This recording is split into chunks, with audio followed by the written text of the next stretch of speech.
Hi everyone, and welcome to another midweek message from St Johns Church. Really good that you're able to join us today.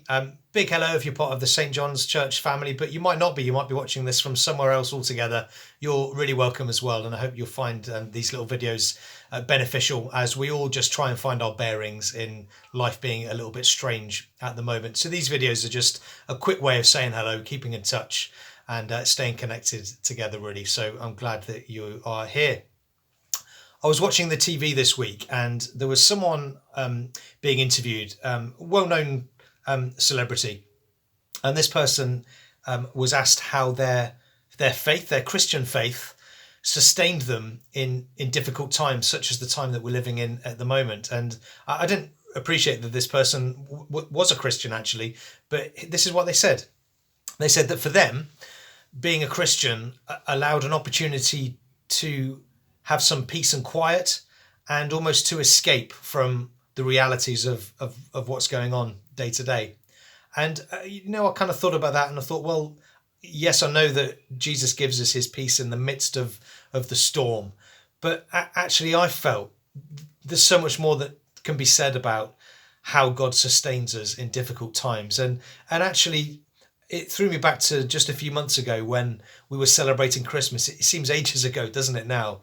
But not too long ago, we were singing all of those Christmas carols and singing about Jesus Emmanuel, which means God with us.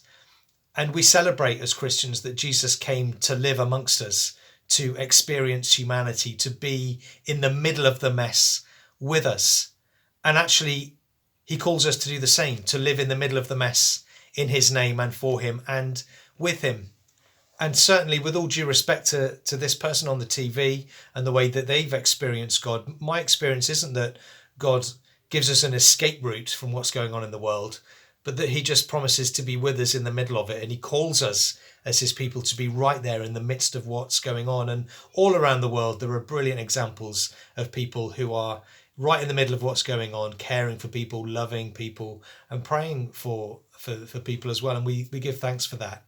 But Christianity for me has never looked like a way of escaping what's going on in the world or bypassing it. And actually, we're not even offered any immunity as such from the things that go wrong in the world, but that God promises to be with us and to strengthen us and sustain us in the middle of it when we seek to serve him and live for him. It's Holy Week next week and it starts on Sunday. And as part of my preparation for that, I've been reading again in John's Gospel the account of Jesus having the Last Supper, having dinner with his friends and the things that he said to them. And there are so many things that could be said and so many things that Jesus did say on that occasion. But actually, with that question of what does it mean to live well in the middle of the mess, in my mind, there are two things that really stand out that Jesus said to his friends in that poignant moment when he was really wanting to instill in them what his priorities were, what their priorities should be as people who were choosing to follow him. Let me read you a little bit from John chapter 15. These verses might be familiar or they might not be. Jesus says this to his friends: "Remain in me and I will remain in you. No branch can bear fruit by itself. It must remain in the vine. Neither can you bear fruit unless you remain in me." So Jesus making it very, very clear to his friends that they are to stay connected to him. And then there's a promise attached. If they stay connected to him, they will bear fruit. And so as we're connected to Jesus, we do have an opportunity to bear fruit and to make a difference in our world. It's a wonderful promise. It's not stick with me and you might have a chance of bearing fruit. Remain in Jesus and you will bear fruit. And then it says later that actually as we bear fruit, God will be glorified. And then Jesus goes on to say something else. He emphasizes his own love for his disciples, for his friends. And then he says, "And now this is my command, love each other." And he says it twice within a few verses to really make the point. This is my command, love each other. And so he's called his friends to stay connected to him. And then he calls them to stay connected in deep and meaningful, loving ways to each other. And so with that idea of how do we live with and for God in the middle of the mess, well, there are two things that Jesus instilled in his followers. Be connected to Jesus and be connected to each other. I'm hoping that in these unusual times we're experiencing, you are finding ways to be connected to Jesus, to worship him, to pray, to be in his presence, to read his word. And I hope that's being really something that's really positive for you. But we also, as a church, want to encourage each other to stay connected to each other, just as Jesus calls us to.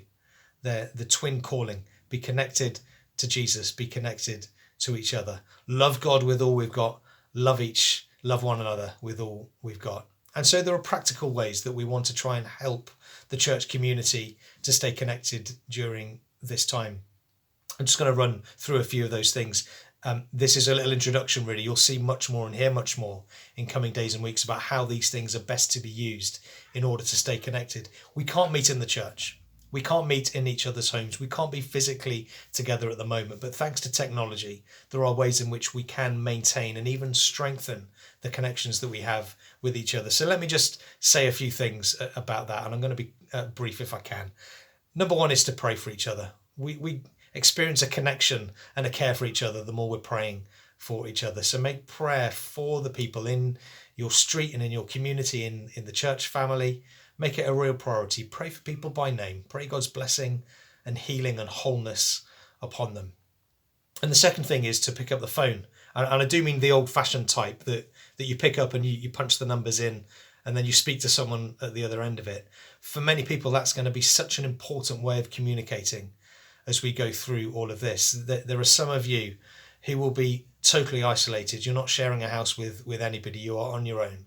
And others of you might be self-isolating in a house full of people, as I am here. Well, there's a great opportunity to use the phone to encourage each other. That familiar voice at the end of a phone will be a huge blessing and make a huge difference. So think about who you might need to phone. Pick up the phone and have a conversation with them. Make it a regular habit as we support each other through these times. There's also email as well, and perhaps you're seeing this video because you saw it linked to an email. But you keep an eye on your emails. We're going to be sending at least 2 emails a week with links and updates and little videos like this just to encourage each other. And one of those will be on a Sunday, which will be our Sunday service, which will be recorded for you to watch. And I'm glad people are enjoying those so far. We use Facebook, and if you don't use Facebook, I'd encourage you to embrace it and give it a go. It's a really good sociable way of connecting with people. Maybe you've never tried it before. Maybe you could just give it a go for this little season that we're in. See how it fits, see how it works for you. There are 2 real ways with using Facebook. We've got a Facebook page. And so if you go into Facebook and you look in the top left-hand corner, you'll see a search bar. Search for St Johns Church Weymouth and you'll see the different things that we're doing. You'll see our page, which is a little bit like a notice board / portal into other things that we want to suggest that people might want to engage with. You can like that page and then you'll regularly see the things that we're doing as a church, helpful links for you to use or look at if you want to. There's also a Facebook group, which is a more interactive, sociable way of communicating with each other. Again, if you search St Johns Church Weymouth, you'll see the group. You can ask to join it, and if we know who you are, you'll be allowed to join it. It's a way of sharing news, prayer requests, and supporting each other and keeping in touch. There's also a church WhatsApp group. Just moving away slightly from Facebook now. WhatsApp is a way in which we can kind of text each other within a group, and we'd need your mobile phone number if you want to be part of that. Lots of people are, and it's proving a really helpful way of people staying in touch and praying for each other. So maybe send me an email with your mobile phone number and we'll gladly add you to the WhatsApp group if we know who you are. There's a Twitter account that we're going to start using a bit more. There's the YouTube channel, which you're probably watching right now. If you subscribe to the St John's Church channel, it enables you to interact with the videos that you're watching. You can comment along with others live as videos are taking place. So I'd recommend subscribing, and you should be able to navigate your way around the site that you're on now to work out how to do that. We'll also be introducing something called Zoom quite soon. Zoom is a bit of software that enables meetings to take place. And so if people join up, they can be part of meetings. That would be good for home groups, be good for prayer meetings, be good for other things as well. And we're going to let you know about that via email and on Facebook in due course. It's a bit of a hodgepodge at the moment, lots of pieces that need sewing together. I'm learning the ropes with this stuff, but there are people around who know much more about it, and we're going to work together to try and make all this as accessible as possible. Why? Because we want to live out that second commanding. We want to embody that second priority that Jesus gave his disciples. As well as being connected to him, we want to be connected to each other. And that's why we're doing it. And so we hope that you find ways to connect with God and to connect with each other at this time.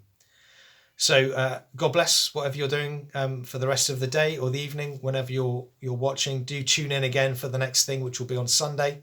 And continue to pray for each other, continue to phone each other, support each other.